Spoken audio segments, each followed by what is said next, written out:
एक फेलियर के बाद ही आपने ख्वाजा नाफे को बिठा दिया। आप मुझे बताएं, क्या ये जस्टिफाइड है कि ख्वाजा नाफे को एक ही गेम के बाद, नमीबिया के बाद बिठा दिया जाए और ड्रॉप कर दिया जाए? कहां जाएगा इस यंगस्टर का कॉन्फिडेंस? और क्या ये ज्यादती नहीं है एक यंगस्टर के साथ?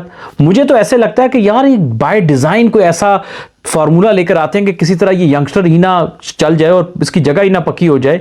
और ख्वाजा नाफे पहला प्लेयर नहीं है, हमारे हमने बड़े प्लेयर देखे जिनको जानबूझ के सेट ही नहीं होने दिया जाता ताकि जो पहले से पुराने प्लेयर हैं कि उनकी जगह खराब ना हो जाए। अब आप बताइए, क्या ख्वाजा नाफे को ड्रॉप करना सही है?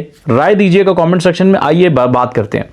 ख्वाजा नाफे के ऊपर लोगों ने बड़ी बात की जब उसको इंक्लूजन की। लोग कहते हैं रील्स पर आ गया, उसको सोशल मीडिया से उठाकर ले आए, ये है वो है, ये नो लुक शॉट वाले जो है ना क्रिकेट खराब कर रहे हैं।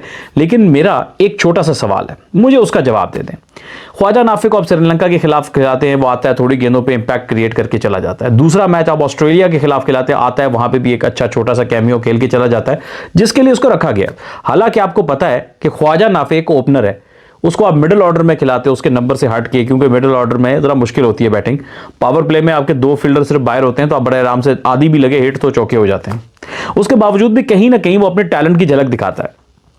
लेकिन यार वो श्रीलंका गया पहली बार, एक इनिंग्स में वो शॉट मारते हुए आउट हो गया है, तो आपने उसको क्या सिला दिया कि वर्ल्ड कप में ड्रॉप कर दिया?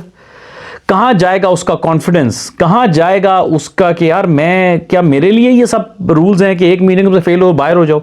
और कई प्लेयर ऐसे हैं कि 5-5, 4-4, 3-3 इनिंग्स में, पता नहीं 3-3 सीरीज में फ्लॉप हो जाते हैं, लेकिन फिर भी टीम के अंदर उतर मजाल है कि उनको कोई ड्रॉप कर दे।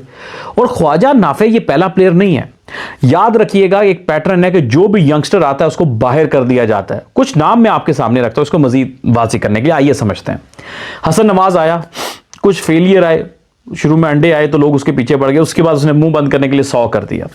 उसके बाद वो भी ओपनर था, उसको ओपनर से मिडिल ऑर्डर में ले गए, उसने आके 2-3 सीरीज में परफॉर्म कर दिया, बांग्लादेश के खिलाफ घर पे भी, बाहर भी, वेस्ट इंडीज के खिलाफ भी परफॉर्म कर दिया। तो जनाब खटकने लगा आंखों में बहुत सारे प्लेयर्स की कि यार ये तो जिस स्पीड से जा रहा है उस्ताद, ये तो बड़े बड़ों की छुट्टी करा देगा हसन नवाज। वहीं पर क्या होता है कि जी उसके इंतजार कर रहा था कि 1-2 गेम में फेल हो, सही 2-3 गेमों में हसन नवाज कुछ मैचेस में फेल होता है, तो बजाय उसके कि उसकी गलतियों पर काम करके उसको बैक करेंगे, यार यंगस्टर है, फेलियर भी आते हैं, जाहिर है कि वो कोई ऐसा तो नहीं हर मैच में चलेगा। तो वहां पर उन्होंने क्या दिया, कहा फेल हो गया, चलो यही मौका निकाल दो उससे। और हसन नवाज को पहले 11 से बाहर किया और उसके बाद 15 से बाहर किया और बिल्कुल हर जगह से ही बाहर कर दिया, ठीक हो गया।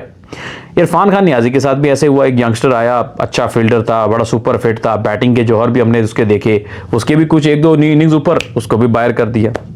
अच्छा, फिर अब्दुल समद आया, उसने भी टैलेंट दिखाया, उसने भी दिखाया। उसके बाद वो पावर गेम है, उसको भी पहले 1-2 मैच कभी दिए कभी ना दिए, कभी बिठाए रखा, आखिरी टूर में बगैर खिलाए उसको भी स्क्वाड से बाहर कर दिया। वसीम जूनियर आता है 2023 के वर्ल्ड कप में, बेस्ट बॉलर, बाहर बिठाए रखते हैं, कभी खिलाते नहीं है उसको भी, एक मैच बुरा बस उसको टीम से बाहर।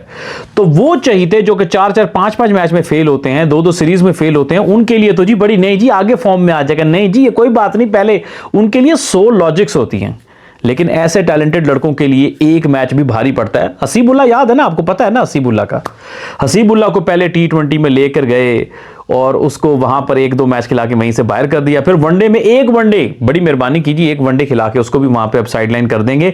तो सर जिसको प्लेयर बनाना होता है उसको 20-30 मैचेस दे देते हैं, जिसको नहीं बनाना तो उसको एक मैच में खाना पूरी करके बाहर निकाल देते हैं। याद रखिएगा, दुनिया के बड़े बड़े लेजेंड्स ने अक्सर टाइम लेके प्लेयर जब बनाना होता है ना, टाइम लिया है उन्होंने अपने इंटरनेशनल करियर में। सचिन की पहला 100 आपको पता है 3-4 साल बाद आया था। मार्वन नाट्रोपाटू करियर के स्टार्ट में स्ट्रगल करता रहा, हाशिम मामला का करियर का स्टार्ट देख ले स्ट्रगल रहा, फाफ डुप्लेसी का स्टार्ट देख लें, लेकिन ये पता होता है यार ये प्लेयर है, आज हम इस पर इन्वेस्ट करेंगे, कल जाके प्लेयर बनेगा, ठीक है। तो कहने का मकसद यह है कि भाई बड़ा जुल्म है यार, बड़ा जुल्म है। और ख्वाजा नाफे इस जुल्म की सीरीज का एक और कड़ी है कि यार इस मुल्क में ना टैलेंटेड प्लेयर की कोई जगह नहीं है।